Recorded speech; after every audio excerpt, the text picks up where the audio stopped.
పిల్లలు మీ తల్లిదండ్రుల్ని వయస్సు పెరిగిన తర్వాత కొంచెం ఆదరణతో చూడండి.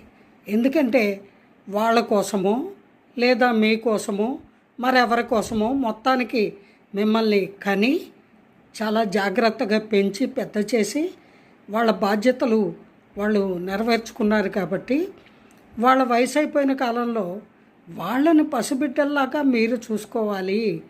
మీరు చూస్తారు అనే ఆశ వాళ్ళకి లోలోన ఉంటుంది.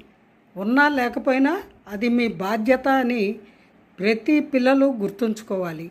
లేకపోతే రేపు మీరు వయసు అయిపోయి వృద్ధులయ్యాక ఇటువంటి బాధని అనుభవించేటప్పుడు మీకు తెలిసి వస్తుంది వయసు మీద పడ్డం అంటే ఏమిటో.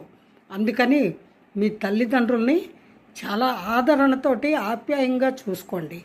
జై గురుదేవ.